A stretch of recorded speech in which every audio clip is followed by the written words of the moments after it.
Hello there! The following video is a follow-up or continuation of the previous one. It concerns topics and ideas discussed previously, so if you haven't watched it yet, I recommend doing so first, as the evidence is there. Today's is a shorter video, or was supposed to be a shorter video. We'll mostly add the contents seen on the Siren model kit to what we previously discussed about the Trinity processor, and some extra implications.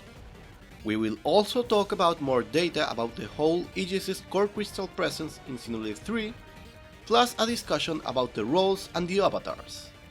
And finally, related to this last one, the instances of Trinities or the number 3 in the Blade universe, which appears to be important. Anyways, on with the video. Please do watch until the end, or in parts whenever you have time, there is quite the food for thoughts. Okay. Today's first topic. In the previous video, I briefly hinted at the possibility of a link between Alpha's final form and Aion, due to both of them having a relation with a Trinity processor and a doll-like face underneath. The night after that upload, I got the urge to check the Siren model kit translation by Lugal Banda, as I remembered it had some Trinity processor lore. With that, I found a link between these two mentioned forms, and a little bit more, so here's the answer according to the established lore. Short answer, they are both designed and manufactured by the Trinity processor, hence why they share some design elements or reuse stuff. Long answer, it is stated that the Trinity processor operated as a collective artificial intelligence, together. That is more than evident now thanks to Future Redeem Arbiter info. The Siren Kit lore establishes that the Artifices were designed by the collective Trinity AI, ontos mediating between the designs by Logos and Pneuma, with some Artifices designs aligning more towards one or another, hence Aion being black and white in equal measure, like the Artifices designed by each of them, manufactured in the same beanstalk, as a defense mechanism against all of those who the Trinity considers a threat. Cells of a larger autonomous system. Aion, the definitive one, made to operate with the Trinity as a whole. Ontos, the Arbiter, when he lost his avatar, either recreated some of it following the Trinity processor's art style, described as beyond human and beautiful, or directly went outside to search for its remains and redesigned the rest. So either a Neo-Aion or Aion's true or final form, like its equivalent in Gears or Saga. At the very end of the video, I'll put some comparison images to avoid spoilers for now. Okay, the original Artifices were manufactured in the Beanstalks, which were controlled by the Trinity processor and the Coalition government. But in Aionios, the equivalent we have is Origin, and if you think about it, we saw that the Feronices are built in Origin, and even Takahashi mentioned that the Agnian Feronices designs were based on a mix between old Tornas looks and the Artifices. So, just as we established that Origin is like an Ontos replica and an Arc, and the three original Mobius are its processors, the Feronices are the equivalent of the Artifices. Furthermore, the old Xenoblade 3 concept art depicts a conduit-shaped core on the Feronices, just as the Artifices are described to have a conduit-shaped core in them instead of an engine, acting as a slave generator. So, the cool Feronices we saw are basically Origin's Artifices. Some are more apparent, like Ethel and Kamuravis, Agnus Castle, Colony 11 the Snake One, and the Thrones, with shields and flying cannons. The Origin enemies also fit the description of cells of a larger autonomous system, made to protect or attack to all of those who Origin considers a threat, made literally of Origin parts. The party describes them as feeling like Mobius too, so collective Mobius essence in an Origin shard body? We were told that the Trinity processor cores were raised in a virtual reality to acquire a personality. But also, one of their biggest mistakes was leaving them alone with the conduit, a very powerful artifact from unknown origin. Let me explain. Just like in today's real world, AI is advancing and being used more and more. Some applications are clever, like helping with deciphering old or lost glyphs and dead languages, as without the current help of AI, some research could take decades or even longer. They are being used to accelerate the process. Similarly, in the Xenoblade universe, the scientists were barely capable of understanding or deciphering the conduit. It could take centuries to fully harness its capabilities. Hence, humans decided to connect it directly to the Trinity processor, which would study it and advance much faster. They were made to govern it. Maybe this virtual environment in combination with the conduit as a gateway unlocked memory space as a hole between worlds? By the way, if you combine these parts from different time periods in Origin, we get closer to the concept art. But yeah, give admin rights of the space orbital stations and its weapons to ChatGPT, which is connected to an alien portal or battery, and only this AI kinda knows how the device works? That should be good enough. To summarize, the Artifices, Aion, Alpha's final form, and the Pharaonices are AI art. Furthermore, the Ouroboros share a similar design and characteristics to some Artifices, like colors, attachment, and halos. This could be explained by the fact that Ouroboros forms comes from the Ouroboros stone, which works through Origin metal, which comes from Origin, aka the Ontos replica, Nia's core resonation with it, who holds one of the keys of Origin, hence authority as one of the wings in Aionios, and a hinted relation with Pneuma's core, as the gauntlet was related to the Ouroboros stone research by Gondor, and also sharing its Artifices colors. So, as Pneuma designed her Artifices, Ouroboros can be some sort of variation of this. However, the Kebes Ouroboros share the color scheme from Logos Artifices. This could have some explanation. First, the Kebes side comes from Bionis, land of Melia, who represents the other wing of Aionios, and have the other key or authority over this world and Origin. So, if Origin acts as an Ontos mediator, and Nia and her key have more affinity towards the Pneuma side, maybe Origin itself gave admin roles, Melia embodies this new world's Logos, or rather Logos role, as one processor. Furthermore, we know that both queens participated in the creation process. The other explanation could be through Lucky 7, which shares the same principles as End Sword of the End, made by Melia, and seems to have authority in the world, as all known Ouroboros interlinks known to this day were conceived with the Ouroboros stone and Origin metal both present. Maybe the true Ouroboros is unlocked by a resonance between Nia's key, with Pneuma's role, and Melia's key, or Origin in general. Why didn't it happen before? Well, we know at least that the Ouroboros stone wasn't perfected back then. Additionally, Mobius forms have some of these characteristics as well. Set, the Arbiter, basically an Ontos replica, so still a Trinity processor-like entity is involved. We also saw Mobius W fusing two Pharaonices, reminiscent of Aion, black and white, Kebesian Agnian, with him a Mobius powered by Set, the Ontos replica, in the middle as a mediator. Now, these last parts mentioned about roles better fit the next topic, so you have a rough idea of these concepts. Let's move on. Okay, now into the second part. We'll delve a little bit more into the Aionios Trinities. As mentioned in the previous video, Origin was built based on Ontos architecture, with some evidence of the Mobius Trinity born from the Origin core mirroring the original Trinity roles. Z, the Arbiter, Y, creator of the Flame Clocks for life, and X, creator of the ranks and culture Y and X, the male and female personas, to give feedback to Z and act as his avatar, but born from the same core and Mobius wish. which holds dominion over Origin. Even if they act as the Mobius, Pneuma and Logos, they are part of Mobius, a collective, which is currently the arbiter of this world.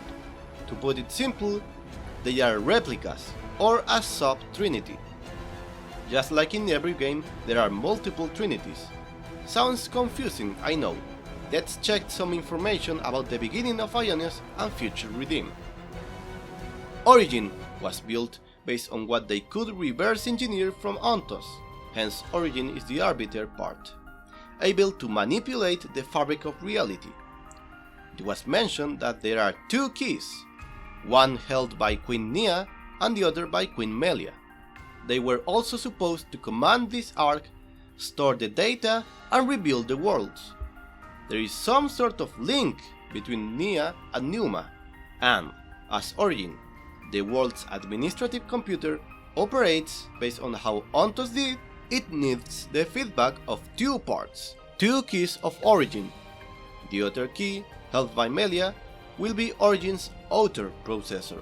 The issue came with, as we all know, the digitalized souls of the people, their fear, a constant variant, creating the collective entity known as Mobius, infecting the core and taking over Origin over time, what we'll see in our Wave 5. So we have the two original keys for Pneuma and Logos' role, and the Arbiter machine accidentally became sentient, thanks to all of its inhabitants' data, and became its own entity, the Mobius Wish, which subdivided into another Trinity. So a war between the original keys and the replicas. In order to fight this, Melia used her key and parts of Origin to create the Sword of the End, and eventually create a second one, same in principle, but purified from the Mobius Wish. Nia used her key and Origin parts to create the Ouroboros Stone, although Melia participated in this process too.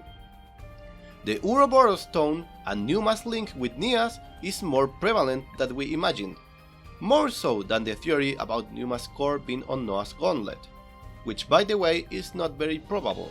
Aside from what we'll see in a minute, people point out the color, but this is the general color of ether. Nia replicating the swords could be just for aesthetic or not, but the properties of the Ouroboros Stone is the key. Listen up. As Pneuma was the master blade and had the power to command all blades and gather blades data, so does Ouroboros. Aside from the interlinked powers, they can copy every blade's data, shape and abilities, as if they were the Aegis Rider.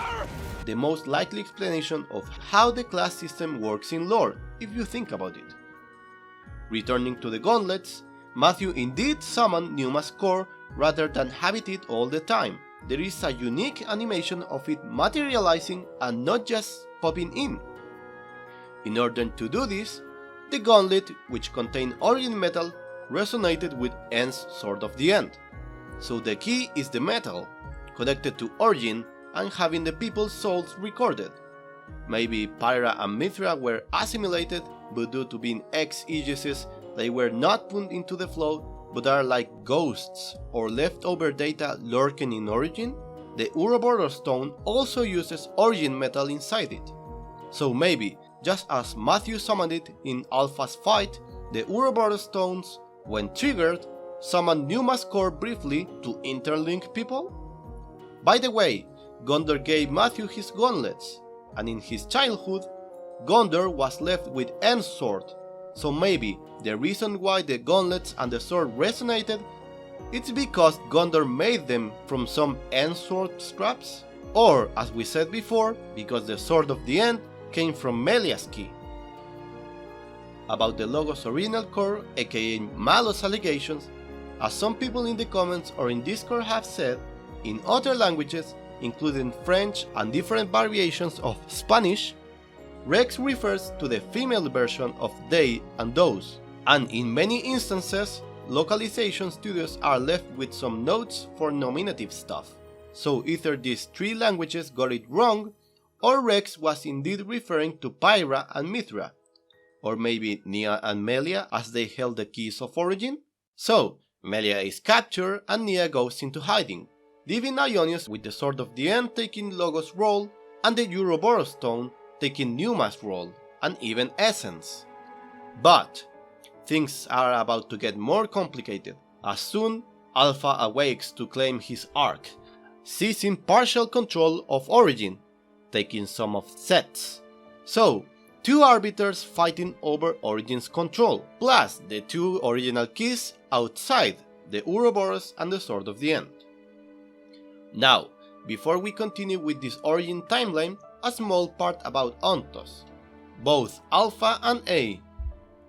We know that Ontos' core appeared to Shulk sometime after the battle against the Fog King, very likely on purpose by Ontos' part, the Fog King as a carrier, probably foreseen.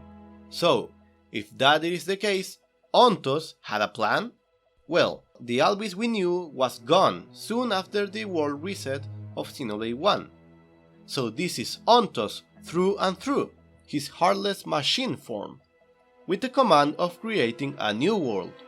So leaving his core for them to build an ark, capable of controlling the world's very fabric through its link to a gateway, storing data to carry it to a new world of positive and negative energy, seems like his original plan. However, in many instances, Alpha and A state that, at least in Aionios, they committed some miscalculations, or weren't able to foresee some things, like Gondor and End's power. So it's likely that the Mobius Collective, outside from the flow, were kinda unpredictable, the power of the will of the people. So the world entered in a state of literal stagnation, something which Alpha despises, something unforeseen by Alpha, but saw hope in the city people. Eventually, the party, fully realizing the power of Ouroboros, thanks to Matthew and N, defeats Alpha, the basis of Origin. Maybe, just like programmers reusing and erasing code, some key functions were tied to Ontos, so it had to be replaced, with A taking its place along with Shulk and Rex, possibly for feedback, forming yet another Trinity in Origin, a neutral one sadly. Not an issue as the core has 6 orbs apparently, but probably unrelated. About A, we have two things to talk about. First, the letter A and the letters in general. Even if consoles and their mask are replaceable, the letter is more than a name. It's more like a sigil, a mark, or something in Origin's code, with A and Alpha being the beginning and Z being the end, or the gatekeeper of the end in this case. A is not dead, A fused or joined the core, so the slot for the letter A in Origin is still taken, hence why there hasn't been a console A in Z ranks. Or, in Zelda terms, why there hasn't been a male Gerudo for a while due to the Calamity being imprisoned. We'll talk more about A in a future video, as we have evidence and theories that still need some cooking. Anyways, the second thing is a very casual observation that many of us had on A's sword in the Future Redeemed second trailer. The sword's hilt and blade are similar to the Sword of the End. Well, the Sword of Origin comes from Origin, which is an Ontos replica, and A is a fragment of Ontos, his conscious. So yeah, there is some kind of link, a fragment of a replica of a replica of a fragment. Anyways, some last things about avatar, roles, keys, however you call it. First, some visual observations. Origin metal is mostly a bluish grey, but with the dark weather of Origin and the Mobius infection, it has some pink lights. Maybe from when they captured the Queen? Not possible, as after they release her, Origin stays like that. However, in this line of thought I noticed something. The shape where Melia is being held captured. A diamond shape, just like in N's sword, which was made with her key. And that component of Origin, think of Origin as computer component, has a diamond shape too, or a core shape, just like the one in the center of Ontos Fog. So I wonder, is this like a core or a key? is this the physical form of a key? As Ontos has some agency in the fabric, Melia too, and Origin is an artificial one. Maybe or maybe not, but still. And finally, we have witnessed throughout the series many instances of multiple trinities with sub-trinities. It's like the world has a tendency for the number 3. It's almost natural. We have in Xenoblade 1 Albis, the Arbiter, powering up Zanza and Maineth. Zanza having his own trinity of disciples, although Albis is an impostor here, so just Dixon and Lorithia. On Maineth's side, we have Egil and Banea, and Sansa and Maineth both had an avatar to which they gave their monados, so Shulk, Fiora, and Albis the Arbiter in between. In Xenoblade 2, we have Klaus as the passive arbiter receiver of data, with Logos and Pneuma, male and female. Logos, aka Malos, following some of Amalthus' desires but finding his reason more in Jin. And Pneuma was divided into 2, which will eventually link with Rex. And even before that, we had Klaus and Galea under contrary wills in that crucial moment, with the Trinity acting as the collective to interact with the Conduit. Along with that, we had the wills of the Trinity Collective, the Saviorites, and the Coalition Government. In Xenoblade 3, we had the 2 wings, Kebes and Agnus, plus Mobius. We also had both dimensions and Ontos memory space. The Ouroboros were 6, which is 3 pairs, etc. You get it. Whether it has some meaning or not, we'll see. Or maybe not, as the Cloud saga is over. Well, I've been busy at work. I hope I finished this video on time, as the Xenoblade 3 anniversary draws near, and with it, the Trinity box with some probabilities of lore is near. So depending on that, the next episode could be the lore revelations or the Planet Wave 5 video, which will still be made eventually along with episode 4 about the future of the series. As always, please share your thoughts on the comments below. Like Ontos, I need feedback, and we all learn and share in said section. Keep an eye for future surveys and community posts, especially after the Wave 5 Past Unveiled video, whenever that happens. Anyways, that would be it for today. Have a good one.